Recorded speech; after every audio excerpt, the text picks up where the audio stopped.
નમસ્કાર. માનસિક સંતુલન એ જ સર્વોપરી કળા છે, કુશળતા છે. મનુષ્યની બધી ગતિઓ અને ક્રિયાકલાપોનું સંચાલન કેન્દ્ર મનઃ સંસ્થાનથી જ છે. સાગરની લહેરોની જેમ મનઃ ક્ષેત્રમાં પણ કેટલાય ઉતાર ચઢાવ આવતા રહે છે.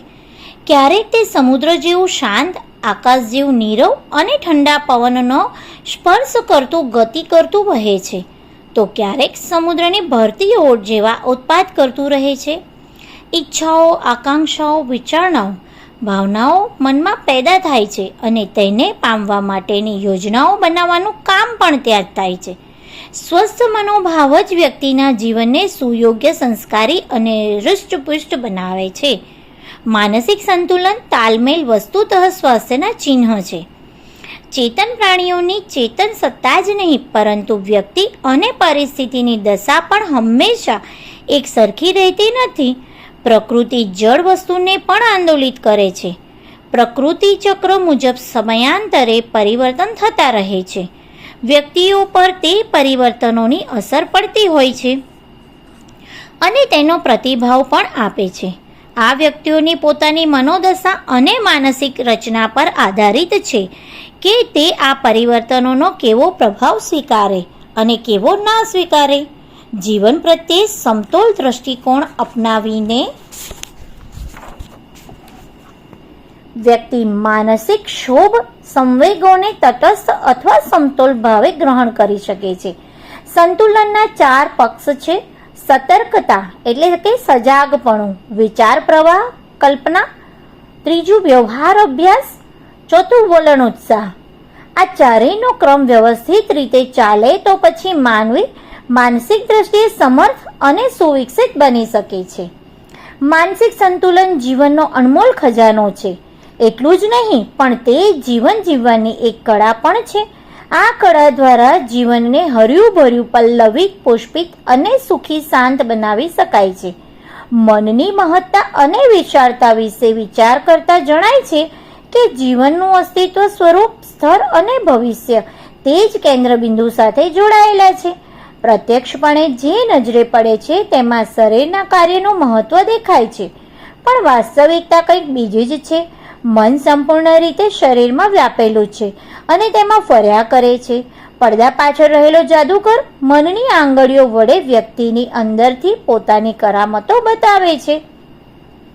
સંતુલન અને તાળમેળ જ સ્વસ્થ રહેવા તથા તણાવ મુક્ત જીવન જીવવાની નિશાની છે. વિચાર પ્રવાહમાં અવ્યવસ્થા પેદા થાય અને કલ્પનાઓ કાબૂમાં ન રહે ત્યારે તણાવ પેદા થાય છે. શું વિચારવું અને કરવું યોગ્ય અયોગ્ય છે, શું સંભવ અસંભવ છે, સાધન અને પરિસ્થિતિ કેવા છે, આ બધા પાસા પર વિચાર કર્યા પછી જ કોઈ ચોક્કસ કે અંતિમ નિર્ણય કરવો યોગ્ય હોય છે. શાંતિમય અને તણાવ વિનાનું જીવન જીવવા માટે અસ્તવ્યસ્ત અને પાયા વિનાની અનેક બાબતો પર કામ કરવાને બદલે એક દિવસની યોજના બનાવીને નક્કી કરવું જોઈએ કે ક્યાં ક્યાં કાર્યો સૌથી વધારે જરૂરી છે. નક્કી કરેલા કાર્યો પર ચિત્ત એકાગ્ર કરીને બીજી બધી બાબતોને દૂર રાખીને નક્કી કરેલું કામ સરળતાથી કરી શકાય છે. સમય અને શક્તિ જે બધી વસ્તુઓ વિશે વિચારવા, અડધા અધૂરા મનથી કામ કરવામાં વેડફાતી રહે છે, તેને સરળતાથી બચાવી શકાય છે. અને આ જ રહસ્યને સમજીને મહાપુરુષોએ અનેક મહત્વપૂર્ણ કાર્યો કર્યા છે. એક સાથે અનેક કામો કરવાની ધૂનમાં કોઈ પણ કાર્ય એકાગ્રતાથી પૂરું થઈ શકતું નથી. અડધું અધૂરું કામ થાય ત્યાં મન બીજા કામ તરફ દોરાય છે. અહીંથી સમય અને શક્તિનો વ્યય શરૂ થાય છે અને મન પણ ચીડાવવા માંડે છે. વિચાર અને કાર્યને મર્યાદિત અને સમતોલ કરી લેવાથી શ્રમ અને શક્તિનો વેડફાટ અટકી જાય છે અને વ્યક્તિ સફળતાના પગથિયા ચડવા માંડે છે. મહત્વાકાંક્ષી હોવું પ્રગતિશીલતાની નિશાની છે. તે કોઈ રીતે ખરાબ નથી, પરંતુ તે સ્વાર્થ પૂરતી મર્યાદિત ના હોવી જોઈએ. સ્વ સાથે પરનો પણ સમન્વય થવો જોઈએ. મહત્વાકાંક્ષાઓ જ્યારે સમાજ કલ્યાણ અને પરોપકારની ભાવના વડે પેદા થતી હોય ત્યારે વ્યક્તિના માર્ગમાં આવતા અવરોધ, ક્ષોભ, તણાવ ખીજ જેવા ઉત્પાદ પેદા નથી કરી શકતા, પરંતુ પ્રસ્તુત અવરોધ સ્વયં આગળ વધીને વ્યક્તિનું માર્ગદર્શન કરવા લાગે છે. તરત જ સફળતા મળી જાય એવી આશા રાખવી પોતાના બંધુ મિત્રો સ્વજનોના ખભા પર પગ મૂકીને આગળ નીકળવાની ભાવના વ્યક્તિ માટે ત્રાસદાયક બની જાય છે.